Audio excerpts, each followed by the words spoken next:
Did you know that 9 out of 10 gamers are gamers? Welcome to my channel. Today, we are going to talk about special interests. So, what are special interests? They are a very narrow, focused area that an autistic is passionate about and loves a lot, to the point that people who are neurotypical describe it as obsession. So what does special interest help in an autistic's life? Well, it can help calm us if we're extremely overwhelmed. It can help us talk about something. So if we have to have a conversation with people, because socializing is an absolute nightmare for most of us, like pretty much all of us, right? So if we have something that we absolutely love and adore every bit about, and we can talk about it, and then we find other people who also like that interest, it helps so much with social anxiety. It can help us make friends, and because of the fact that if it's something that somebody else we find out likes too,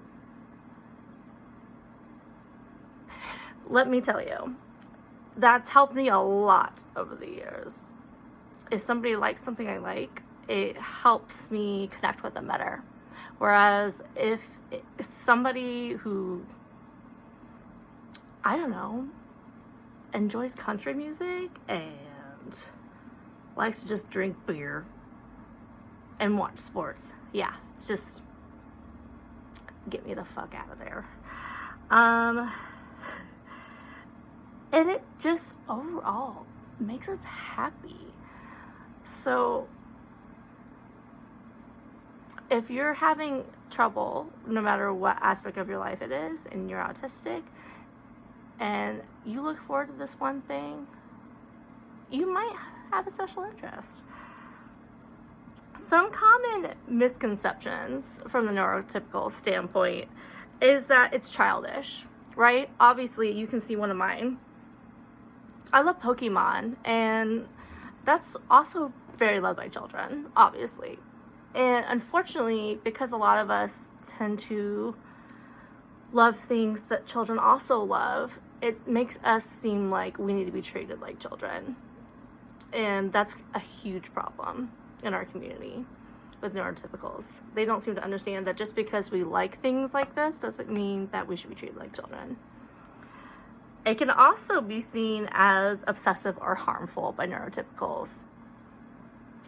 Like, yeah, my obsessions with, like, Pokemon, like, I collect a lot. I love playing a lot. Higher standpoint from some neurotypical, they might be like, it's taking over your life. Like that, or horror movies, or goth. It's like, if it's not hurting other people, how is it harmful? And just because I love it more than you do and you think it's obsessive, is that harmful? Absolutely not. I see a lot in a lot of my autism groups where people are questioning, like, well, I don't have a special interest. I think it's because, you know, there are the stereotypical kind, right? And I don't think a lot of people understand that it can be in anything. It doesn't have to be about a movie. It doesn't have to be about music. It could literally be anything. If you love food so much that you are kind of like a foodie, that's a special interest. Again, if you do really like a show and it makes you so happy and you could talk about it all day, even if it's not like something you are wearing or, you know, collecting every item, but you know a lot about it and it brings you a lot of joy, that's a special interest. And even if you don't know a lot about it, like, come on, like, retaining things is so difficult. There is nothing wrong. For you to have a special interest doesn't mean that you are going to win a trivia contest. It does not mean that. It just means that you are overjoyed by a certain subject or item.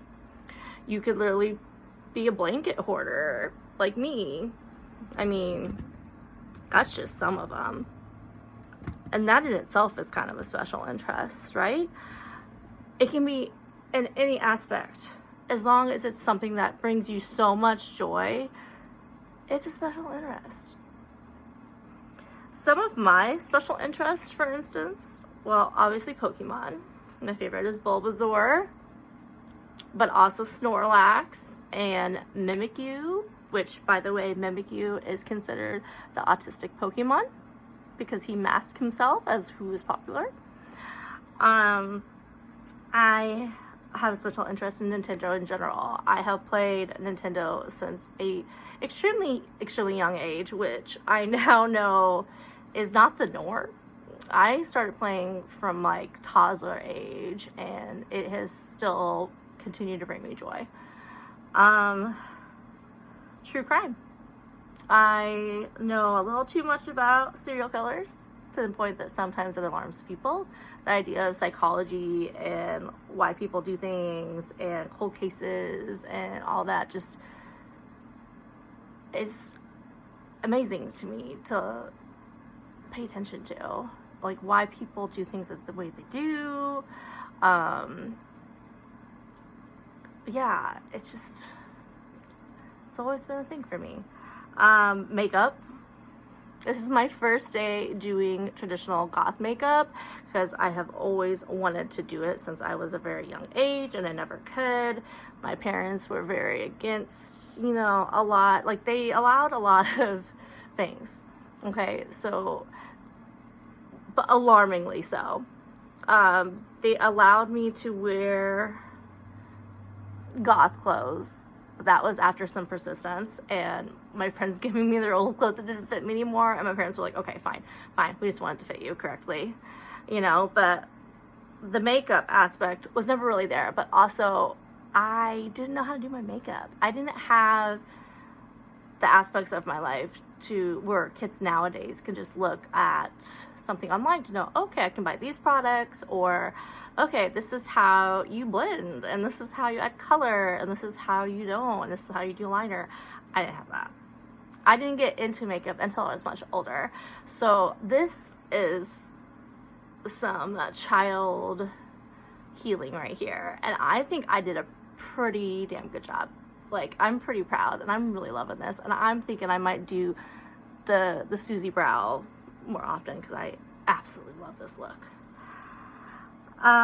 Music is also a special interest of mine. I have always been extremely into music, and I think a lot of being a musical person has helped me in my autistic traits. I'm pretty, sure it's the reason why I'm able to have feelings. I think it's why I'm able to sometimes describe my feelings, not always.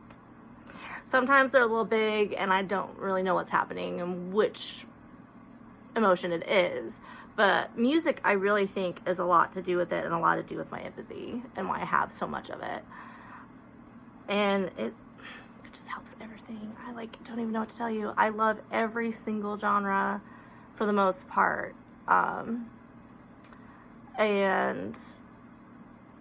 I don't know where I'd be without music. It's always kept me grounded, and it's always kept me to this planet. Scary movies. Couldn't guess that one, right? Just my leather face and Jason Voorhees in the background. I've always been into scary movies since I was really, really young, and I was really small, and I probably shouldn't have watched them, but I loved them. My favorite out of all the slasher movies is Freddy, because to me, as a very literal child, what was more scary to me was not a man running after me with a knife. It was a man that could invade my dreams, and that was my only safe haven. So that's why he became my favorite, because I feel like out of all the slashers, that he seemed the most terrifying. Like, that was my safe haven, was sleeping. So I was like, that is wild. And like, Robert Englund, what a genius, let me tell you. Also the 90s. I grew up in the 90s. Like, obviously there was a lot of bad in the 90s, because I mean, for instance, I was undiagnosed because, you know, there was a lot known about girls and autism in the 90s. And then, you know, there's other things, but music from the 90s, in every aspect, I will look gothy as hell, and I will be pumping it to the Spice Girls, and I do not care what y'all think. I love 90s TV and movies. I have a lot of my shows that are comforting, like Friends. I say what you will about Friends. I understand the kids nowadays. Like, yeah, it was problematic. But it was also the time, right? Like, not everything's gonna be the like groundbreaking show, but it brought me a lot of joy because I related a lot to Phoebe. She was weird, and you can say what you want. I'm positive that Phoebe is both at least bi or pan, and she's got to be autistic. You can't tell me otherwise. I also am super into witches. Another thing, it's like, really? Like, of course I'm into witches. I have always been into witches since I was really young as well. I don't know what it was. I almost feel like maybe there was a past life where I was a witch, or, you know, just the idea of a strong feminine person is what a witch was always seen as, and I love it, and I love the craft. Halloween, anytime that I had a reason to dress up was wonderful, and it still is. Halloween is that one safe haven that I have where I'm like, okay, I can be as weird as I want, and no one's gonna say anything because it's Halloween, you know? And, you know, it's spooky. What's not to love? Star Wars. Love Star Wars. Love it. Every time I saw Grogu for the first time, I cried because I loved him so much. I just, the whole fandom of it all, and I love the fact that we have strong female characters, and Carrie Fisher. God, love our queen, our space mom. I also love Schitt's Creek. I absolutely, completely identify with David a lot. You know, being over the top, but being himself. But I also kind of relate to Myra. I'm not gonna lie. I would cry too if I thought my wigs were getting taken away, man. RuPaul's Drag Race. So, first of all, we need to acknowledge the fact that there has been a lot of, well, how should we describe this? A lot of issues for him with the trans community. He's starting to open up, and I'm hoping that's not just because of the comments. I'm hoping it's because he's truly like, okay, yeah, no, why should I make this only about, you know, cis men that are gay, and when there's so many other people that they can bring onto the show that can compete.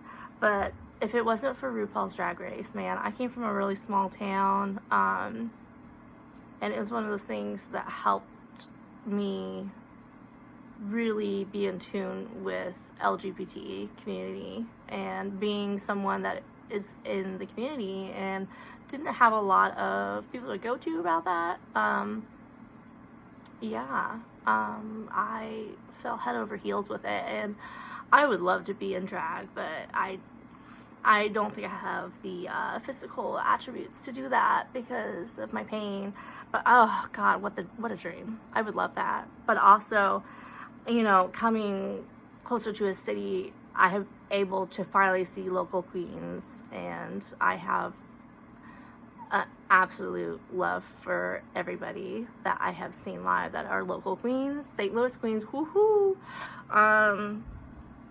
But it would be silly to completely rule RuPaul's Drag Race out. Like, if you're in that capacity where you don't really have a lot of community, it's silly to, you know, try to bash anybody that's into it. Like, obviously, you're gonna have problematic queens, but it helps us to, it's like a gateway, you know, for us to get to more, to discover more. And I still have a soft spot for it, and I still love to watch it. But I also do love my local queens, which is very important. Cats. I love my cats. I have always been obsessed with cats since I was really, really little. I obviously love dogs too. Like, you know, duh. I am very much a bipedal household. But cats for me, ever since I was little, like, there was something about cats, man. I got them. They get me. And there's this theory that I've seen, there's like books about it, about how out of all the animals, cats are more likely to be autistic than like any other animal comparison. We have a lot of the same personality, you know, and I think that's fantastic. And I love them, and it makes total sense to me. And if it doesn't make sense to you, that's okay. But like, gosh, I love cats. And I love to stim with them because their fur is so soft. And obviously there's some dogs with soft fur. Unfortunately, my beast is not one of them. I love her to death, but she's got very coarse hair. So, and she can't sit still for me to stim with her fur. But my kitty boys, oof, love them. Possums. And it weirds a lot of people out, the fact that I love possums so much. But for one, the trash cats. Come on, obviously, if I love cats, I'm gonna love the trash cats. But also, like, they are literally the animal epitome of anxiety and fear. So how can you not love them? But also, they do not have rabies. Stop spreading the lies. They are not able to give you rabies. There's a very, very small chance, but the likelihood is no. So stop spreading that hate about my lovely trash cats. Harry Potter. So, this is a big one, right? And it needs to be acknowledged and talked about. First of all, J.K. Rowling is an absolute turf and nightmare of a human being. And the more she talks, the more me and anybody that had some kind of connection to this fandom, like, it's heartbreaking. But it would be silly for me not to mention it. Harry Potter helped me, I'm dyslexic, so I have more connections to the movies than the books. And I don't know if that makes it not seem as bad for some people, probably not, but I at least can acknowledge and be thankful for the fact that the actors, at least most of the actors in the Harry Potter movies, are very forward thinking. They do not agree with J.K. Rowling's stance. But Harry Potter helped me a lot growing up. For me to talk to other people, I really felt for the idea of being the outcast and not really knowing my place in the world, and then he finds out, like, hey, you're actually more important than you think. Luna has always been my favorite character, and I'm positive she is autistic. She's weird, she's quirky, she is very in tune to animals, she's very loyal. But if you are very against the Harry Potter community, it's completely understandable, and there is nothing wrong with you for standing up for your beliefs, because you should, and we need to talk about it more, because I still find people sometimes who are completely unaware of J.K. Rowling and the things that she has said. So it's very important to make that statement. Fashion. I've always loved fashion. I've always expressed myself with clothes. As I got older, it just made more sense. Although sometimes it got watered down depending on the person I was with. But I've always had a safe haven in fashion. Childhood development. I take care of kids. I love taking care of kids. It's what I'm meant to do. It makes me happy. And it makes me feel confident because I know what I'm doing. and I'm helping heal kids that I wish I would have had an adult like myself in my life, you know. Bob's Burgers. I am Tina Belcher. I am, like, to a T. That awkward dancing. I go, huh, huh, huh, huh, when I'm scared. Like, love her. Tim Burton movies. Another problematic issue is how Tim Burton has approached the POC. And that's something else that should be talked about as well. But his movies helped shape me into who I am today as a goth kid. And I'm still pretty much a goth adult. Pretty much? No, I'm absolutely still a goth adult. Classic movies and shows. I grew up watching I Love Lucy and Dick Van Dyke, and I loved all that. And Marilyn Monroe and Cary Grant and all of that. I adore it, I love it, and I still do. History. That was my one subject in school. I love history. I love learning about history. Ancient Egypt. I love learning about the World War II era. All of it. Love it. It was the one thing I excelled in school. Catwoman. I adore Catwoman. She is my superhero. I have her on my arm. I love cats. Cats brought her back to life. How cool was that? Come on. Jenna Marbles, my girl. I miss her so much. She's one of my comfort shows. I love how her and Julian interact with each other. I feel like I found my equivalent of her, Julian, with my boyfriend. And gosh, I just love her. She's hilarious. I miss her. I hope she's really happy and healthy though. But I would love it if she could come back to the internet someday. Bailey Sarian. I love makeup. I love true crime. And she's goofy as hell, and I love her. And last but not least, King of the Hill. I came from a small town. Like, I know characters that were just like them. And I love that show, and it's getting revamped on Hulu, and I'm so excited. I can't wait. It's going to be fantastic. So, are there anything that you can think of that you have been obsessed with, but you didn't think that you had a special interest? Really, about you have one somewhere in there, even if you don't realize the capacity of it. Let me know down below what are some of your special interests. I'm really interested to hear. And I hope you have a wonderful day. And I'll see you next time. Bye.